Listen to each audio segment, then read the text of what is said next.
ओम शांति। बाबा good morning. आज बाबा के 17 फरवरी 2023 के महावाक्य हैं। बाबा ने सार में कहा, मीठे बच्चे, तुम्हें घर बैठे भगवान बाप मिला है तो तुम्हें अपार खुशी में रहना है। विकारों के वश खुशी को दबा नहीं देना है। बाबा ने प्रश्न पूछा, तुम बच्चों में लक्की किसको कहेंगे और अनलक्की किसको कहेंगे? तो बाबा ने उत्तर में कहा, लक्की वो हैं जो बहुतों को आप समान बनाने की सेवा करते, सबको सुख देते हैं, और अनलक्की वो हैं जो सिर्फ सोते और खाते हैं, एक दो को दुख देते रहते हैं, पुरुषार्थ में कमी होने से ही अनलक्की बन जाते हैं। दूसरा प्रश्न पूछा बाबा ने, जिन बच्चों के तीसरे नेत्र का ऑपरेशन सक्सेसफुल होता है उनकी निशानी क्या होगी? पहली बात तो तीसरा नेत्र कौन सा और उसका ऑपरेशन कैसा, और ऑपरेशन होने के बाद भी वो सक्सेसफुल हो जाता है तो उसकी निशानी बाबा पूछते। परंतु तीसरा नेत्र बाबा ने कहा ज्ञान का चक्षु, माना जैसे हम बाबा के बनते हैं तो हमें ज्ञान कितना समझ में आया है, और ज्ञान अगर समझ में आया माना तीसरा नेत्र हमें मिल गया। लेकिन नेत्र तो मिला, और वो नेत्र मिला हुआ अगर उसमें कुछ न कुछ जो भी ज्ञान बाबा का मिला है उसमें कुछ न कुछ संशय आ गया, कुछ न कुछ कोई बात में इतना कुछ नहीं समझ पा रहे हैं, तो वो जो ऑपरेशन होता है उसका अच्छी तरह से उसमें नहीं, आंख में कुछ नहीं दिखता है तो ऑपरेशन होता है, बोला मोतिया आ गया, फिर बोलेंगे कुछ और हो गया है ना, तो फिर उसका ऑपरेशन करना पड़ता है। और वो ऑपरेशन होने के बाद भी सक्सेसफुल हुआ कि नहीं हुआ, अच्छे से दिख रहा है उसमें कि नहीं दिख रहा है। बाबा के तो बन गए, दिव्य चक्षु तो बाबा ने दे दिया, अब वो अच्छी तरह से हमारा खुला हुआ है या उसको ऑपरेशन करने की ज़रूरत है, या ऑपरेशन बाबा का जो ज्ञान योग का ऑपरेशन हो रहा है उसमें भी हमें कितना अच्छी तरह से दिख रहा है, हाँ सक्सेसफुल हुआ है ऑपरेशन कि नहीं, वो सारी चीज़ बाबा कहना पूछना चाह रहे। हाँ उसकी क्या निशानी है कि अगर उसका हमारा ज्ञान का तीसरे नेत्र का ऑपरेशन सक्सेसफुल हो गया है। तो बाबा ने उत्तर में कहा, वो माया के तूफानों में घड़ी घड़ी गिरेंगे नहीं, माया कभी किधर से आ रही होगी, कभी किधर से ठोकर नहीं खाएंगे, उनकी दैवी चलन होगी, ये निशानी है, धारणा अच्छी होगी। तो ये बातें ये उनकी निशानी बताई जिनका अच्छी तरह से ज्ञान का चक्षु खुल गया है, ऑपरेशन सक्सेसफुल हो गया है। दैवी चलन होगी, ठोकर नहीं खाएंगे, घड़ी घड़ी माया के वो परेशान नहीं होंगी, हाँ माया की परेशानी नहीं उनको परेशान करेगी, और धारणा भी अच्छे से करेंगे, माना अच्छे पुरुषार्थी होंगे। गीत सुना छोड़ विदेश आकाश सिंहासन, ओम शांति। शिव भगवान उवाच, व ऐसे भी कह सकते हैं कि गीता के भगवान शिव भगवान उवाच। गीता का नाम लिया जाता है क्योंकि गीता को ही खंडन कर दिया है। सारा मदार इस पर है कि गीता श्री कृष्ण साकार देवता ने नहीं गाई है, अर्थात श्री कृष्ण ने राजयोग नहीं सिखाया, व श्री कृष्ण द्वारा आदि सनातन देवी देवता धर्म की स्थापना नहीं हुई है। श्री कृष्ण को निराकार भगवान तो नहीं कह सकते, श्री कृष्ण का चित्र ही अलग है, निराकार का रूप अलग है, वो है परम आत्मा, उनका कोई शरीर नहीं है। पुकारते भी हैं, हे भगवान रूप बदल कर आओ, वो कोई जानवर का रूप तो नहीं धरेगा। मनुष्यों ने तो जानवर का भी रूप दे दिया है, कच्छ मच्छ अवतार, वराह अवतार डैश डैश, मना कई ऐसे बता दिया है, परंतु खुद कहते हैं कि मैंने इतने रूप धरे ही नहीं है। अब ये किसने कहा? शिव बाबा कह रहे इतने रूप मैंने धरे ही नहीं, मुझे तो नई सृष्टि रचनी है, श्री कृष्ण को सृष्टि नहीं रचनी है।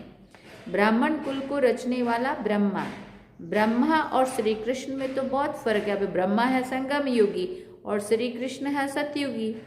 ब्रह्मा के मुख से ब्राह्मण रचे गए, श्री कृष्ण के मुख से देवताएं रचे गए, ऐसे तो कहाँ भी नहीं लिखा हुआ है। अभी तुम बच्चे जानते हो दुनिया में ऐसा कोई नहीं जिसकी बुद्धि में ये हो कि निराकार परमात्मा साकार में आकर आत्माओं को ज्ञान देते हैं। ज्ञान लेने वाली भी आत्मा है तो देने वाली भी आत्मा है। अब आधा कल्प से भिन्न भिन्न रूप से माता पिता गुरु गोसाई आदि सब देहधारी एक दो को कुछ न कुछ मत देते आए हैं। अभी इस समय त्वमेव माताश्च पिता त्वमेव इस पर समझाया जाता है। ये महिमा एक की ही गाई जाती है। बाप कहते हैं तुम्हारे जो भी लौकिक माँ बाप बंधु गुरु गोसाई है, इन सभी की मत छोड़ो। मैं ही आकर तुम्हारा बाप टीचर गुरु बंधु आदि बनता हूँ। मेरी मत में सभी की मत समाई हुई है, इसलिए मुझ एक की मत पर चलना अच्छा है। देखो शिव बाबा कह रहे हैं परमपिता परमात्मा जरूर अभी ही मत देंगे ना। ये परम आत्मा तुम आत्माओं को मत देते हैं और वो सभी मनुष्य मत देते हैं। वास्तव में वो भी आत्माएं ऑर्गन्स द्वारा मत देती है, परंतु मनुष्य नाम रूप में फंसे हुए हैं तो इस राज को नहीं जानते हैं। जैसे कहते हैं बुद्ध पार निर्वाण गया। अब बुद्ध तो शरीर का नाम हो गया। वो शरीर तो कहाँ जाता ही नहीं है। वो कहेंगे फलाना वैकुंठ गया, वो नाम शरीर का लेंगे। ऐसे नहीं कहेंगे कि वो शरीर छोड़कर उनकी आत्मा गई, है ना। अब शरीर थोड़ी जाता है, जाती तो आत्मा ही है ना। ऐसे तो कोई जाते ही नहीं है। तुम समझते हो आत्मा को ही स्वर्ग में जाना है। बुद्ध पार निर्वाण गया माना बुद्ध का शरीर तो यहीं छूटा ना, तो आत्मा गई। आत्मा कोई स्वर्ग से यहाँ नहीं आती, आते सब परम धाम से हैं। ये नॉलेज तुम बच्चों की बुद्धि में है। तुम जानते हो इस सृष्टि पर पहले पहले देवी देवताओं की आत्माएं थी जिन्होंने सतयुग में पार्ट बजाया। तुम्हारी बुद्धि में आत्मा और परमात्मा का पूरा परिचय है। भले तुम घड़ी घड़ी भूल जाते हो, देह अभिमान में आ जाते हो। पूरी रीति कोई से मेहनत होती नहीं है। माया ऐसी है जो पुरुषार्थ करने नहीं देती है। खुद भी सुस्त है तो माया और ही सुस्त बना देती है। विश्व का मालिक खुद बैठ पढ़ाते हैं, जिसमें माता पिता बंधु सखा गुरु आदि सभी संबंधों की ताकत आ जाती है। ये महिमा है ही एक निराकार परमात्मा की, परंतु मनुष्य समझते नहीं है। लक्ष्मी नारायण आदि सबके आगे जाकर महिमा गाते रहते हैं। तुम जानते हो हम आत्माएं 84 जन्मों का चक्र लगाकर आई हैं। अब ये अंतिम जन्म है, ये घड़ी घड़ी बुद्धि में याद रहना चाहिए। ये नॉलेज बड़ी खुशी की है। ऐसा बेहद का बाप स्वयं तुम बच्चों के और कोई को मिलता नहीं है। विवेक भी कहता है परमपिता परमात्मा का जो बच्चा बना है उनकी खुशी का पारावार नहीं होना चाहिए, परंतु लोभ मोह आदि विकार आने से खुशी को दबा देते हैं। इन विकारों ने ही सारी दुनिया की खुशी को दबा दिया है। तुमको तो घर बैठे बाप आकर मिला है, भारत में आए हैं। भारतवासियों का तो भारत घर है ना, परंतु आएंगे तो जरूर घर में ही ना। ऐसे तो नहीं कि घर घर में आएंगे, फिर तो सर्वव्यापी हो गया। वो आएंगे तो जरूर आकर पतितों को पावन बनाएंगे।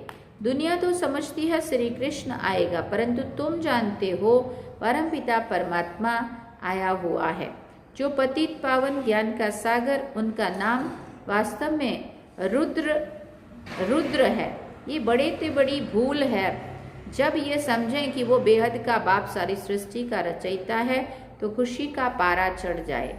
ऐसे बाप से तो जरूर वर्षा मिलेगा, श्री कृष्ण से तो वर्षा मिल ना सके। इन बातों पर भी किसी की बुद्धि नहीं चलती है। दुनिया तो सारी शूद्र संप्रदाय है, ब्राह्मण भी सिर्फ कहलाने मात्र है। तुम ब्राह्मण जब विचार सागर मंथन करो तब औरों को भी परिचय दे सको। श्री कृष्ण को तो सब जानते हैं, सिर्फ कोई कहते राधे कृष्ण स्वर्ग के हैं, फिर कोई द्वापर में ठोक देते, ये भी मूंझ कर दिए। ईश्वर तो ज्ञान का सागर है। तुम ईश्वरीय संप्रदाय में ही ज्ञान आ सकता है।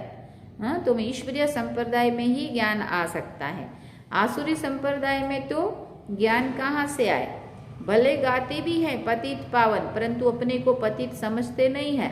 स्वर्ग को तो बिल्कुल जानते ही नहीं है, सिर्फ नाम मात्र कहते हैं। ये भी नहीं समझते कि देवताएं स्वर्गवासी हैं।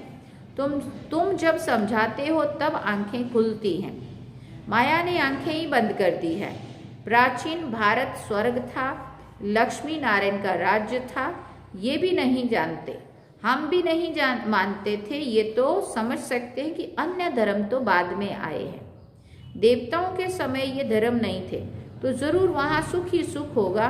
बाप बच्चों को रचते ही हैं सुख के लिए, ऐसे नहीं कि सुख दुख दोनों देते हैं। लौकिक बाप भी बच्चा मांगता है तो उनको धन संपत्ति के लिए, ना कि दुख देने के लिए। ये तो अभी हम समझाते हैं कि द्वापर से लेकर लौकिक बाप भी दुख ही देते आए हैं। सतयुग त्रेता में तो दुख नहीं देते। यहाँ माँ बाप प्यार तो बहुत करते हैं, परंतु उनको फिर काम कटारी के नीचे डाल देते। दुख देना मतलब ऐसे कोई दुख नहीं देते, परंतु विकारों में धकेल दिया, इसका तो शादी करा के ही रहेंगे, तो फिर ये क्या हुआ, ये बहुत बड़ा दुख देना हुआ, तो दुख प्रारंभ हो जाता है। सतयुग में तो ऐसे नहीं होता है, वहाँ तो दुख की बात ही नहीं है। तो ये बाप बैठ समझाते, तुम्हारे में भी नंबरवार समझते हैं। तुम्हारा ये ज्ञान योग से ऑपरेशन हो रहा है। सुना, ये ज्ञान योग के अस्त्र शस्त्र है, जो जैसे नहीं ऑपरेशन करने में नहीं छोटे छोटे अस्त्र शस्त्र जिससे सारा कचरा साफ किया जाता है, मोतिया काट दिया जाता है, तो इसमें भी माया के जो भी अंदर तकलीफ हैं वो सारी काटने के लिए ज्ञान योग के ये अस्त्र शस्त्र बाबा यूज कर रहा है। और हमारा दिव्य चक्षु जो बाबा ने हमें दिया है उसका ऑपरेशन हो रहा है, ताकि इनको अच्छे से दिखना शुरू हो जाए। हाँ, बाबा कहते, परंतु कोई का सक्सेसफुल होता है, कोई का नहीं होता है। जैसे आंखों का ऑपरेशन कराते हैं तो कोई ठीक हो जाती है, कोई में थोड़ी खराबी भी रह जाती है, कोई की आंखें बिल्कुल ही खराब हो जाती है। हाँ, कि करने गए अच्छे के लिए, वो और ही खराब हो गया। तुमको भी अभी ज्ञान का तीसरा नेत्र मिल रहा है, तो बुद्धि रूपी नेत्र खुल जाता है तो अच्छा पुरुषार्थ करने लग पड़ते हैं। कोई का पूरा नहीं खुलता, धारणा नहीं होती, दैवी चलन भी नहीं होती, माया के तूफान में घड़ी घड़ी गिरते रहते हैं। एक तरफ है 21 जन्मों का सुख देने वाला उस्ताद, और दूसरी तरफ है दुख देने वाला रावण। उसे भी उस्ताद कहेंगे। बाप कहते हैं, मैं तो कोई को दुख नहीं देता हूँ, मैं तो सुख देने वाला नामी ग्रामी हूँ। सतयुग त्रेता में सब सुखी हैं, सुख देने वाला और है ये भी किसी को पता नहीं है। फिर रावण राज्य कब आरंभ होता है? आधा कल्प राम राज्य, आधा कल्प रावण राज्य। ये है राम राज्य और रावण राज्य की कहानी। परंतु ये भी कोई की बुद्धि में मुश्किल बैठता है। कोई तो बिल्कुल ही जड़ जड़ी भूत अवस्था में है, जो कुछ भी समझते नहीं है। जितना मनुष्य पढ़ते हैं उतना मैनर्स भी आते हैं, दबदबा रहता है। हमारा फिर गुप्त दबदबा है। आंतरिक नारायणी नशा चढ़ा होगा तो वर्णन भी करेंगे, औरों को भी समझाएंगे। ये पढ़ाई तो राजाओं का राजा बनाने वाली है। कांग्रेसी लोग तो राजाओं का नाम सुनकर गर्म हो जाते हैं, क्योंकि पिछाड़ी के राजाएं ऐसी बन गए थे, ऐस करने वाले। परंतु ये भूल गए हैं कि आदि सनातन देवी देवताएं भी राजा रानी ही थे। अभी तुम फिर से बाप से शक्ति लेकर 21 पीढ़ी राज्य लो, राज्य भाग्य लो। ये सत्यनारायण की कथा तो मशहूर है, परंतु विद्वान आचार्य भी नहीं जानते। गीता का कितना आडंबर बनाया है, लाखों सुनते हैं परंतु समझते कुछ भी नहीं है। अब इन विचारों को कौन सुजाग करे? तो फिर बाबा कहते, ये तो तुम बच्चों का काम है, परंतु बहुत थोड़े बच्चे हैं जो औरों को सुजाग कर सकते हैं। जो जितना आप समन बनाएंगे उतना ऊंच पद भी पाएंगे। बाप कहते हैं, बीती सो बीती देखो, ड्रामा में ऐसे था, आगे के लिए पुरुषार्थ करो। अपना चार्ट देखो, इतने समय में क्या धारणा की है। कोई 25-30 वर्ष के हैं, कोई 1 मास, कोई 7 रोज के बच्चे हैं, परंतु 15-20 वर्ष वालों से गैलप कर रहे हैं। वंडर है ना? या तो कहेंगे माया प्रबल है, या तो फिर ड्रामा पर रखेंगे। परंतु ड्रामा पर रखने से पुरुषार्थ ठंडा हो जाता है। सॉरी, ड्रामा पर रखने से पुरुषार्थ ठंडा हो जाता है। समझते हैं हमारे भाग्य में नहीं है। फिर बाबा ने कहा, तुम सब लकी स्टार्स हो, तुम्हारी भेंट ऊपर के स्टार से की जाती है। तुम सृष्टि के सितारे हो, धरती के सितारे। वो तो सिर्फ रोशनी देते, तुम तो मनुष्यों को जगाने की सेवा करते हो, मनुष्यों के अंदर ज्ञान की रोशनी देते हो, दुखियों को सुखी बनाते हो। मनुष्य इन सितारों को नक्षत्र देवता कहते हैं, सच्चे देवता तो तुम बनते हो। उन सितारों को देवता कहते हैं क्योंकि वो ऊपर रहते हैं, परंतु देवताएं कोई ऊपर नहीं रहते हैं, रहते तो इसी सृष्टि पर है, परंतु मनुष्यों से ऊंच जरूर है। सबको सुख देते हैं, जो एक दो को दुख देते हैं उनको थोड़ी लकी स्टार कहेंगे। लकी और अनलकी का इस समय है, लकी और अनलकी इस समय है। जो आप समान बनाते हैं उन्हें लकी कहेंगे, जो सिर्फ सोते और खाते हैं उनको अनलकी कहेंगे। क्योंकि अभी भाग्य बनाने का समय है, बाबा ने इतना सारा ज्ञान दिया है, इतना बाबा सेवाओं के रोज इशारे दे रहे हैं, और फिर अगर हम खाते पीते सोते रहेंगे तो फिर ये सेवाएं तो कब करेंगे, है ना। तो ये हमारा क्या होगा, फिर दुर्भाग्य ही होगा अगर अब नहीं किया। स्कूल में भी ऐसे होता है, ये भी पढ़ाई है, बुद्धि से काम लेना पड़ता है। राधे कृष्ण को 16 कला लकी नहीं कहेंगे, राम सीता को 2 कला कम हो गए। सबसे नंबर 1 लकी लक्ष्मी नारायण है, वो भी इस पढ़ाई से ही ऐसे बने हैं। पुरुषार्थ में कमी करने से अनलकी बन पड़ते हैं। तुमको तो बाप खुद पढ़ाते हैं, तुम स्टूडेंट ही गोप गोपियां हो। क्या सुना, तुम स्टूडेंट ही गोप गोपियां हो। फिर बाबा ने कहा वास्तव में ये अक्षर सतयुग से निकला है। वो वहां प्रिंस प्रिंसेस खेल पाल करते हैं, तो प्रिय नाम गोप गोपियां रखा है। श्री कृष्ण के साथ दिखाते, बड़े हो जाते तो गोप गोपियां नहीं कहा जाता, होंगे तो सभी प्रिंस प्रिंसेस ना। कोई दास दासियां व बाहर के गांवड़े के लोगों से तो नहीं खेलेंगे ना। महल में बाहर वाले तो आ ना सके, है ना। श्री कृष्ण का बाहर जमुना आदि पर नहीं जाते हैं, अपने महल में ही अंदर खेलते हैं। अंदर इतना सारी जगह होती है तो बाहर जाने की तो बात ही नहीं है ना। फिर बाबा ने कहा, फिर महल में बाहर वाले तो आ ना सके। श्री कृष्ण बाहर जमुना आदि पर खेलने नहीं जाते, अपने महल में ही अंदर खेलते हैं। भागवत में कई फालतू बातें बैठकर लिख दी है, मटकी फोड़ी आदि आदि है कुछ भी नहीं। वहाँ बड़े कायदे होते हैं, ऐसे थोड़ी मक्खन चोरेगा या मटकी फोड़ेगा, गोपियों के वस्त्र चुराएगा, कैसा कैसा बताया है खेलपाल में भी। बाप कहते तो बाप कितना समझाते, कहते हैं श्रीमत पर चलो, इस समय तुमको सुख ही सुख मिलता है। उनकी कितनी महिमा है, सबके दुख कैंसल कराए सभी को सुख देते हैं। कहते हैं माम एकम याद करो। ये बाप आकर ना पढ़ाते तो हम भी क्या पढ़ सकते थे। हाँ, हम भी क्या पढ़ सकते थे, नहीं पढ़ सकते थे। ये मोस्ट लवली बाप है, सबसे अच्छी मत देते हैं, मन मना भाव। मुझे याद करो, स्वर्ग को याद करो, चक्र को याद करो, इसमें सारा ज्ञान आ जाता है।